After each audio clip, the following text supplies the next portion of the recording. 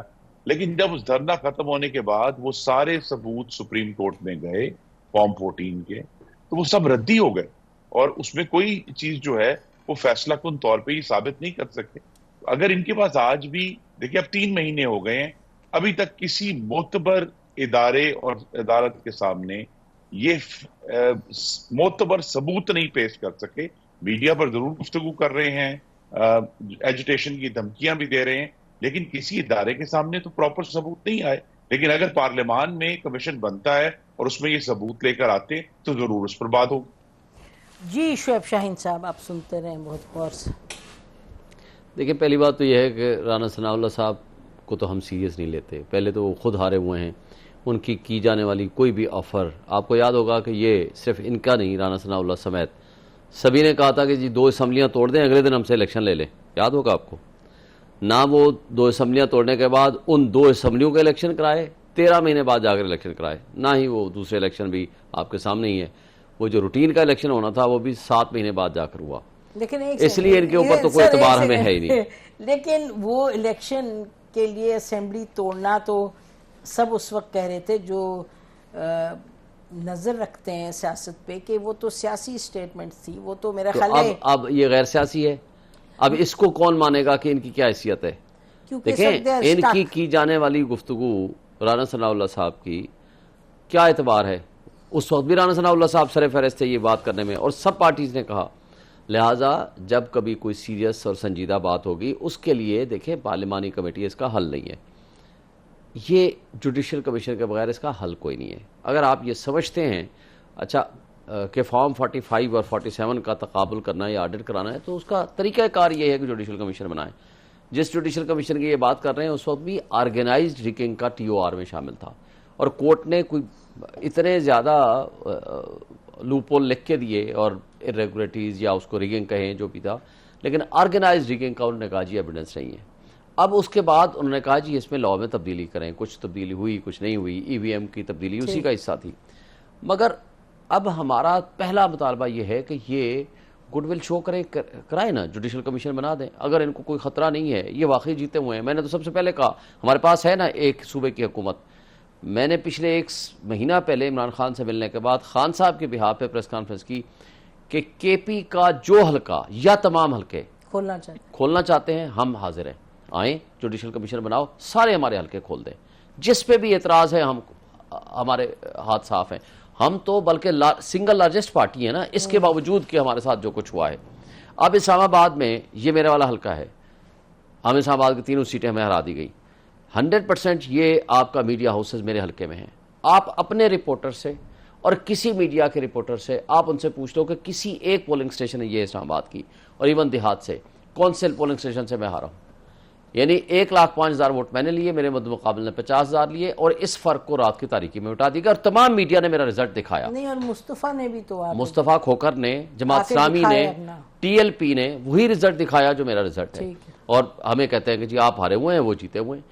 اگر اس طرح سرے عام آپ چوری اور ڈاکے کو جسٹیفائی کریں گے اور کہیں گے کہ جناب ہم تو جیتے ہوئے ہیں، اور پھر کہیں کہ اس پارلیمان میں آ کر کے بیٹھ جائیں، یعنی پہلے ہم ان کو لیجٹیمیٹ پارلیمنٹیرینز مانیں جو اس کمیٹی کا حصہ ہوں.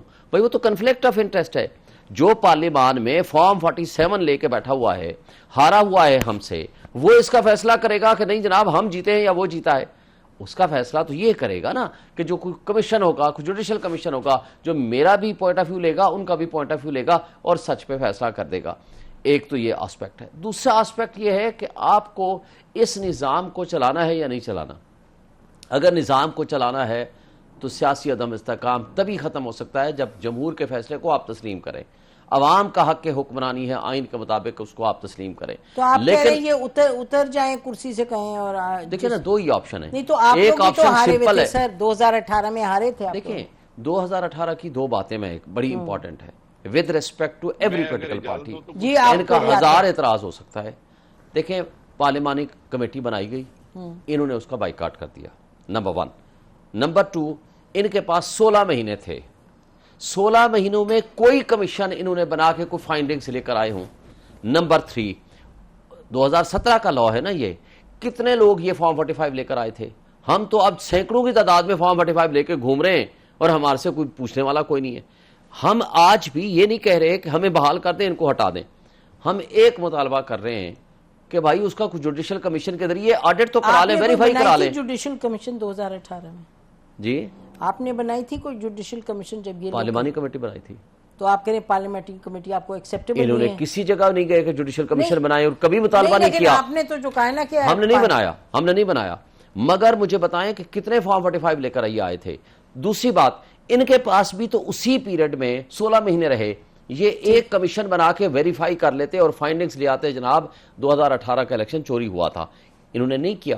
ہم تو آج یہ مطالبہ کر رہے ہیں نا، ہم اسٹیٹ اوے نہیں کہہ رہے کہ ان کو ہٹا دیں، ہم یہ کہہ رہے ہیں کہ بنائیں جوڈیشل کمیشن، آڈٹ کرا لیں، جس کو جو سیٹیں ملتی ہیں. یوں جیسے کہ ایک بھنور میں پھنسے ہوئے ہیں، لیکن بہرحال ایشو بڑا کریٹیکل ہے. ہمیں لگتا ہے کہ بات چیت ہوگی، بات آگے بڑھے گی تو ملک کی بہتری اسی میں. جی خرم دستگیر صاحب. پہلی تو بات یہ ہے، میں یہی تو کہہ رہا ہوں کہ بات چیت کس بنیاد پہ ہونی ہے. یہ ان کا اصرار یہ ہے کہ جی جو 8 فروری کا الیکشن ہے اس کے بارے میں جوڈیشل کمیشن بنایا جائے. لیکن جس جوڈیشل کمیشن جس نے بنانا ہے اس کو تو ان کے جو غالباً مرکزی سیکرٹری اطلاعات ہیں وہ کہتے ہیں کہ جو چیف جسٹس صاحب یہاں بیٹھے رہتے ہیں ان کی آنکھیں دیکھ نہیں سکتی، کان سن نہیں سکتے، زبان بول نہیں سکتی. انصاف دینے کی بجائے انصاف کی وائلیشن میں پارٹنر بنا ہوا ہے. یہ بھی ان سایوں کے آرڈر پر آپریٹ کرتا ہے. اس کو چاہیے کہ یہ چلا جائے، اس کو چھوڑ دینا چاہیے، شرم آنی چاہیے. شرم کا مقام ہے. اس جوڈیشری سے یہ مطالبہ کر رہے ہیں کہ جناب جوڈیشل کمیشن بنایا جائے. دیکھیے یہ پاکستان میں ایک آئینی بندوبست ہوا ہے. ان کی جو شکایات ہیں یہ الیکشن کمیشن میں لے کر گئے ہیں.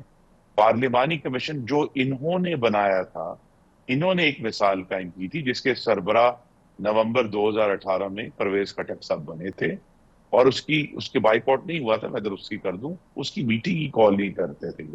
انہوں نے بلکہ سال ڈیڑھ اس کی میٹنگ کی کال نہیں کی تھی تاکہ ہمیں اس کا سامنا نہ کرنا پڑ جائے. تو لہذا جو اگر پارلیمانی کمیشن اس وقت سمجھتے تھے کہ درست ہے جب ان کی حکومت تھی، تو آج بھی درست ہے. لیکن ایشو میں پھر کہوں گا، بات کی جو بنیاد ہے اس پر ابھی گفتگو ہونی ہے. میں نے بات کی بنیاد یہ کہی ہے کہ چارٹر آف ڈیموکریسی، جس کا مطلب ہے پاکستان کی جمہوریت کو آگے لے کر کیسے چلنا ہے، یا پاکستان کے عوام کے مسائل کے حل، ان پر بات ہو سکتی ہے. بہتر الیکشن پر بات ہو سکتی ہے.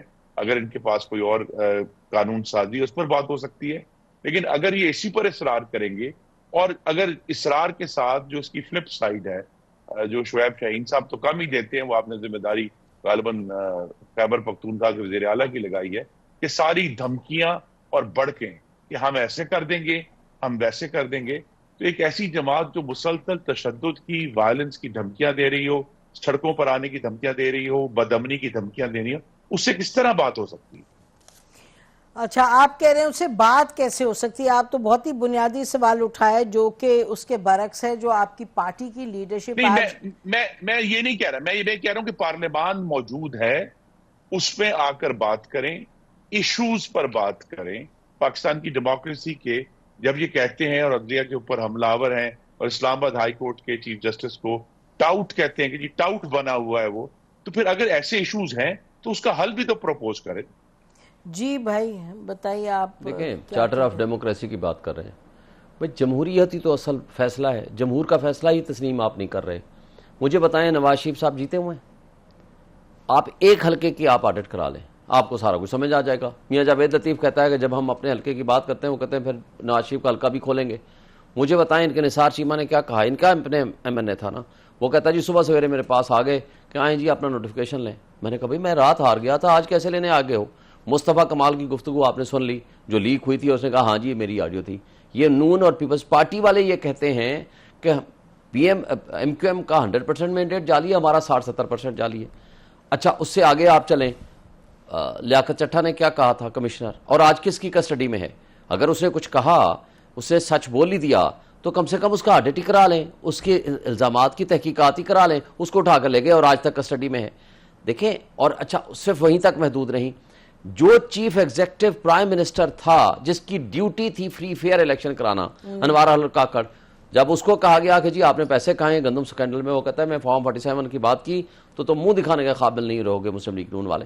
یعنی جو آج چارٹر آف ڈیموکریسی کی بات کرتے ہیں، جو جمہوریت ہمیں دکھانا چاہتے ہیں، بھائی جمہوریت پہ تو تم پہلے بلیو تو کر لو. جمہوریت کا مطلب کیا ہے؟ جمہور کا فیصلہ. جمہور کے فیصلے کو تو تم تسلیم نہیں کر لے تو کس بات پہ ہم چارٹر آف ڈیموکریسی کا مطلب ہے کہ ان کو اللیجٹیمیٹ کو ہم لیجٹیمیٹ تسلیم کریں تو پھر یہ جمہوریت ہے، اور اگر اللیجٹیمیٹ کو ہم لیجٹیمیٹ نہ مانیں تو پھر وہ جمہوریت نہیں ہے، ہم غلط ہیں اور ہم انتشار بھی کر رہے ہیں، ہم سب کچھ کر رہے ہیں. بھائی وزیر اعلیٰ کی بات کر رہے ہیں، وزیر اعلیٰ اگر اپنے اتنی بڑی لیڈ سے وہ جیت کے آ رہا ہے، جینوئنلی الیکٹڈ ریپرزینٹیٹیو ہے اپنی عوام کا، اگر عوام کے 1500 ارب روپے آپ نے دینے ہیں اور وفاق ان کے ساتھ وعدہ کر کے نہیں دیتا یا ان کے ساتھ زیادتی کر رہا ہے ایک صوبے کے لوگوں کے ساتھ، اس کا اتنا تو حق ہے نا کہ اپنے لوگوں کے لیے بات کرے. اور آج جو دو چیزیں آئی ہیں، گندم سکینڈل، آپ 3900 روپے پہ طے کر کے آج آپ نے کسان کو رول دیا. کوئی نیب سویا ہوا ہے، نیب کے پاس ٹائم ہی نہیں ہے، اور جو دبئی لیکس آیا ہے اور اس کے اوپر بھی کچھ بھی نہیں ہو رہا. جو دیکھیں نا، جو گندم کا سکینڈل ہے اس پہ تو ایک انکوائری بٹھائی ہے، جیسے آپ لوگوں نے ختم کر دی اس کو. وہ جو افضل کامران کون تھا اس کو چینج کر دیا، چونکہ وہ بڑا انڈیپینڈنٹ تھا، اس کو شہباز شریف صاحب نے چینج کر دیا. تو اب پتہ نہیں کب کمیٹی بیٹھے گی، کب کیا کام ہوگا. جو آپ دونوں کی بات ہے، میں آپ کی بات شعیب شاہین صاحب جو آپ بات کر رہے ہیں اس پر تو لگ رہا ہے کہ جو شیخ وقاص صاحب اس دن پروگرام میں کہہ رہے تھے 2 روز پہلے کہ جی جو ہمیں آفر ہوا ہے پی ایم ایل این سے، جو رانا ثناء اللہ نے کہا ہے، انہوں نے کہا جی اس پر ہماری پولیٹیکل کمیٹی بیٹھ کے ڈسکشن کر رہی ہے. آپ کی تو باتوں سے لگتا ہے کہ ابھی تو معاملات اس طرف گئی نہیں، آپ پولیٹیکل کمیٹی میں ہیں. میرا کہا ہے ابھی تک میرا خیال نوٹیفیکیشن ہوا نہیں ہوا، مجھے نہیں پتا، لیکن میں اس ڈسکشن میں شامل نہیں. لیکن وہ تو کہہ رہے ہیں کہ وی آر کنسیڈرنگ دس، کیونکہ دیکھیں دو باتیں، پولیٹیکل کمیٹی فائنل ڈیسیژن نہیں ہے، وہ وداؤٹ اپروول آف خان صاحب وہ نہیں ہوگا. نہیں، وہ وداؤٹ اپروول کی بات نہیں، وہ ڈسکشن. بات یہ کہ آپ کی بات سنی جائے، آپ دونوں کا میں کہہ رہی ہوں، تو لگے کہ بات کرنی نہیں ہے تو کرتے جائیں گے، ملک کو لے جائیں خانہ جنگی کی طرف. سیدھی بات میں کہہ رہی ہوں. دوسری بات یہ ہے کہ آپ کہہ رہے ہیں گنڈا پور صاحب کی، گنڈا پور صاحب کا ذرا چلائیں جی. آپ کا زور بھی ہم نے دیکھ لیا ہے، کشمیر میں ایک دن میں آپ کی ہوا نکل گئی ہے. اگر ہم آ گئے تمہارا کیا حال ہوگا سوچو. ہمیں اس بات میں مت لاؤ، بیٹھو مسئلے کو حل کرو. نہیں کرو گے تو غیر ذمہ داری تو چھوٹا لفظ ہے، اس کے بعد اور بڑے لفظ آپ کو سیکھنے پڑیں گے ڈکشنری میں. اور شاید ہم ایسا کچھ کر جائیں کہ آپ کو ڈکشنری میں الفاظ ہی نہ ملیں، اور ہمارا وہاں سے شروعات ہوگا. آپ کے الفاظ ختم ہو جائیں گے، آپ کی برداشت ختم ہو جائے گی، تو ہم کہیں گے ابھی تو پارٹی شروع ہوئی ہے. اچھا مجھے بتائیں کہ ٹھیک ہے الیکٹڈ ہیں، 100% الیکٹڈ ہیں، لوگوں کی ان کو سپورٹ ہے، تو مطلب دیکھیں نا ایک جائز بات کر رہے ہیں. سب کہتے ہیں کہ جی پیسہ دینا ہے کے پی کے کا، سب کہتے ہیں کہ جی ہاں بجلی کا معاملات ہیں، مسئلہ ہے، لیکن یہ طریقہ ہے، کیا کریں؟ یہ تھریٹن کرنے کا، ہم یہ کر دیں گے، ہماری ہسٹری ہے، ہم نے قبضہ کیا، ہم اور قبضہ کریں گے. دیکھیں یہ ایک شخص 3 مہینے سے ان کے پیچھے پھر رہا ہے. ملک آپ صوبہ چلانا ہے یا نہیں چلانا، وہاں کے لوگوں کا حق ہے کہ نہیں ہے. دیکھیں لوگوں کے حقوق کے اوپر آپ غاصبانہ قبضہ کر کے اگر یہ بیٹھے ہوئے ہیں صرف اس لیے کہ وہاں پی ٹی آئی کی حکومت ہے، تو لوگ ظاہر ان کے خلاف احتجاج کریں گے. تو لوگوں کو لے کے پھر ٹھیک ہے ادھر آئے گا، کس کے پاس جائے مجھے بتائیں. اگر آپ نے وعدہ کر کے ان کے حقوق نہیں دیتے، ان کا جس کا حق ہے 18th امینڈمنٹ کے بعد، اور آپ کہتے ہو کہ ہم نہیں دیتے، وہ کیا کریں گے؟ کہاں سے کھائیں گے؟ کہاں سے اپنے اخراجات پورے کریں گے؟ کہاں سے لوگوں کو فیسلیٹیٹ کریں گے؟ کہاں سے تنخواہیں دیں گے؟ آپ کا جو صوبے کا حصہ ہے وہ صوبے کو دیں. چلیں آپ ان کے ساتھ نیگوشیٹ کریں. وہ یہی کہہ رہے ہیں نا کہ ہمارے ساتھ بیٹھیں، ہمارے ساتھ بات چیت کریں. نہیں بات سن رہا تو یہ طریقہ. بریک لیتی ہوں، پھر آپ خرم دستگیر صاحب آئیے. سینٹر ان کی بات کیوں نہیں مان رہا، اور شاہین صاحب کہہ رہے ہیں سینٹر نہیں مانے گا تو یہی طریقہ ہے. ہم بات کر رہے ہیں اس وقت کے پی کے حوالے سے. گنڈا پور صاحب نے جو بہت زور و شور سے کسی حد تک تھریٹننگ بھی اسٹیٹمنٹس دی کل کو اپنے پارلیمان میں کے پی کے، تو پوچھتے ہیں ہم خرم صاحب، آپ نے سنا کہ شعیب شاہین صاحب کہہ رہے ہیں ان کی پارٹی کے پاس کوئی آپشن نہیں ہے کیونکہ سینٹر ان کی بات نہیں مانتا، کے پی کے حقوق نہیں دے رہے. نہیں، فاشسٹ انسٹنکٹ ہے، فلسطائی جبلت ہے کہ جیسے ہی کوئی آرگومنٹ دینا ہے ساتھ تشدد کی دھمکی دینی ہے. یہی ہمارا اعتراض ہے جب بھی مذاکرات کی بات ہوتی ہے کہ آپ وائلنس کی دھمکی نہ دیں. یہ دھمکی نہ دیں کہ ہم سڑکیں بند کر دیں گے. ملک میں اس وقت کوئی کرائسس نہیں ہے سوائے اس کے کہ ایک شخص جو ہے وہ جیل میں بند ہے اور اس کی جماعت اس کو باہر نکالنا چاہتی ہے. پاکستان میں ایک یہ کہا کسانوں کو تکلیف بہت ہوئی ہے, لیکن پاکستان کے 9 کروڑ شہری جو شہروں میں رہتے ہیں ان کے آٹے کی قیمت میں 60 روپے فی کلو کمی بھی ہوئی ہے. پاکستان میں ٹماٹر, پیاز, دالیں سستی ہو رہی ہیں, سریا سستا ہو رہا ہے, سیمنٹ سستا ہو رہا ہے, اسٹاک ایکسچینج روزانہ ریکارڈ قائم کر رہا ہے, 15 جو ہے بلین کے ہمارے فورن ایکسچینج ریزروز ہو گئے ہیں. تو پاکستان تو اسٹیبلٹی کی طرف جا رہا ہے, اور اس ساری اسٹیبلٹی میں اگر کوئی ڈی اسٹیبلائزنگ فورس ہے, کوئی فتنہ اور فساد ہے, تو وہ جناب شعیب شاہین صاحب کی جماعت ہے. وہ خود ایسے نہیں ہے, میں ان کا بہت احترام کرتا ہوں, لیکن ان کے بہت سارے دوست ایک دن مہذب گفتگو کرتے ہیں, پارلیمان کی گفتگو کرتے ہیں, اگلے دن وہ دھمکی دیتے ہیں. اب انہوں نے یہ فیصلہ کرنا ہے کہ دیکھیے کہ یہ کہتے ہیں کہ جی گنڈا پور صاحب الیکٹڈ ہیں, کیا مراد علی شاہ الیکٹڈ نہیں ہے, مریم نواز الیکٹڈ نہیں ہے؟ وہ اتنے ہی الیکٹڈ ہیں جتنے گنڈا پور صاحب ہیں. تو لہذا ان کو ان کی ایک حیثیت ہے, وہ ایک صوبے کے سربراہ ہیں, اور ان کے جو حقوق ہیں اس کا طریقہ یہی ہے کہ وہ کہیں گے جی ہم آ کے وفاق سے بات کرتے ہیں. ان کے جو جس طرح باقی صوبوں سے ٹریٹمنٹ ہو رہا ہے پاکستان کے کرنٹ فسکل ایٹماسفیئر میں, اسی طرح برابر ٹریٹمنٹ انشاءاللہ خیبر پختونخوا کے ساتھ بھی ہوگا. لیکن وہ یہ کہیں کہ جناب میں تو ہر چیز میں کنٹرول کروں گا اور میری یہ ذمہ داری ہے, پھر ذمہ داری پوری لے لینا جی.